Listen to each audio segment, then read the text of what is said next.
Jangan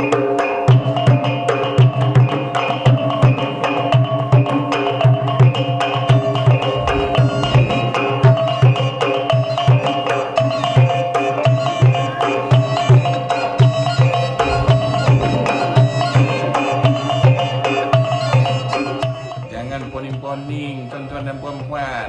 Fahamkan yang tersirat, ya. Assalamualaikum warahmatullahi wabarakatuh dan salam sejahtera. Saya Profesor Madya Datuk Paduka Dr. Muhammad Rosli bin Saluddin, Fellow Penyelidikan Institut Alam dan Tamadun Melayu UKM Bangi, Selangor, merangkap tokoh warisan kebangsaan orang hidup Togombo Penglipu Laru. Tuan-tuan dan puan-puan, lama kita tak berjumpa dalam YouTube. Hari ini kita bercerita. Jangan poning tuan-tuan dan puan-puan. Kalau poning nanti susah nak dengar apa yang saya nak khabarkan. Apa yang saya nak khabarkan pada hari ini ialah Tunku Tiga Sejorangan, ataupun Tali Tiga Sepilinan. Perkara ini tuan-tuan dan puan-puan ada kaitan dengan pemimpin dan kepemimpinan dalam adat pepatih itu sendiri. Kalau dalam politik pun dua dasar tu, Tunku Tiga Sejorangan, Tali Tiga Sepilinan pun selalu diguna pakai.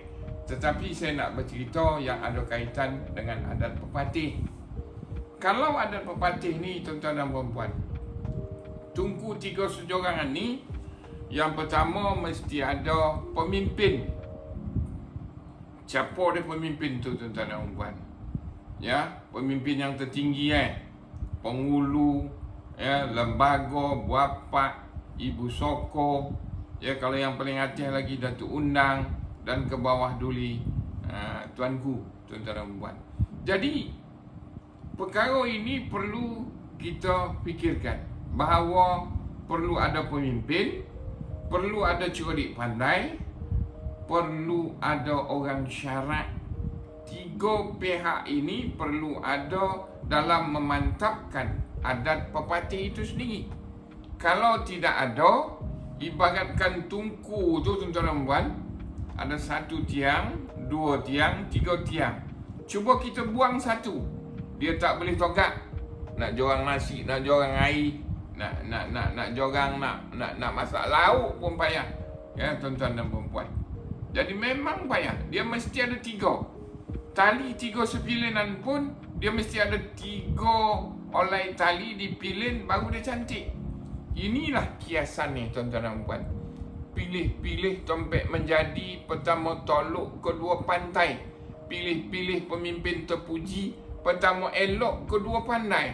Elok ataupun tidak, pandai ataupun tidak, keturunannya macam mana, maruah, amanah, tanggungjawab, itu penting tuan-tuan dan puan.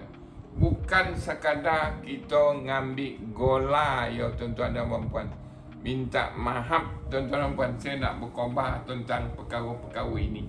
Kalau kita nak jadi bosar wali, nak jadi bapak, nak jadi lembaga, maknanya kita ini diibaratkan sebagai contoh, sebagai ikon, sebagai teladan kepada anak buah.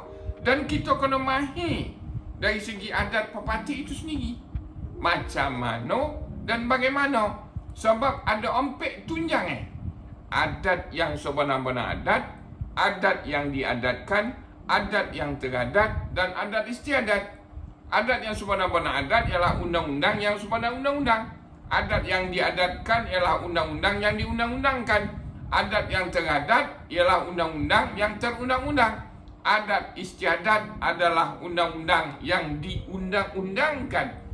Semuanya itu terangkum dalam adat bersendi syarak, syarak bersendi hukum, hukum bersendi kitabullah. Tuan-tuan dan puan, kita boleh perincikan benda tu.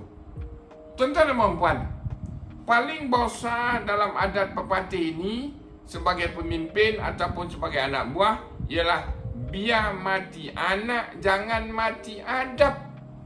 Biar mati anak, jangan mati adab ini letak duduknya dalam diri kita yang tak nampak. Dan kemudian sarungnya ialah badan kita ni, tuan-tuan dan puan. Jadi macam mana kita nak melahirkan adab itu? Adab itu lahir adalah dalam bentuk perbuatan yang ada dalam sarung kita ini. Maka lahirlah dia adat. Apa dia? Adat bercukur rambut, ada adab Adat lantikkan pemimpin, ada adab Adat nikah kahwin, ada adab Jadi adab dan adat ini saling bergantungan, saling berhubung rapat, tuan-tuan dan puan-puan. Ini penting untuk kita faham sejoleh-joleh, tuan-tuan dan puan-puan. Dan kemudian, tuan-tuan dan puan-puan, dalam adat pepatih ini, tuan-tuan dan puan-puan, yang mula timbul ialah teratak, lepas itu dusun, lepas itu yang ketiga kota, lepas itu yang keempat negeri atau nagari. Ya, teratak dalam kelompok yang kecil, menambah hutan, dia buat rumah, dan kemudian dia buat dusun, dia besar sikit, kemudian kota, dia lebih besar, dan ada sistem pentadbiran ni. Apatah lagi nagari, ada cerdik pandai, ya tuan-tuan dan puan-puan. Dan kemudian tuan-tuan dan puan-puan, contoh-contoh pada masa dulu dalam tambuk alam Minangkabau ada. Kalau apa-apa cerita Datuk Seri Maharaja Diraja akan merujuk kepada cerdik pandai. Siapa ni? Contoh, Cati bilang pandai. Lepas itu dia akan merujuk kepada ulama-ulama tuan-tuan dan puan-puan. Dan kemudian dia akan rujuk kepada kepemimpinan yang lain-lain. Ya, bulat air togah dek gopong, bulat kato togah dek pakat, tuan-tuan dan puan. Jadi intipati yang saya nak khabarkan pada hari ini, iaitu adab-adab yang ada dalam diri kita ini perlu dikeluarkan untuk kebaikan adat-adat yang kita amalkan di luar ini. Terima kasih tuan-tuan dan puan. Jangan lupa like, share dan subscribe Raja Terombo Official. Bye-bye.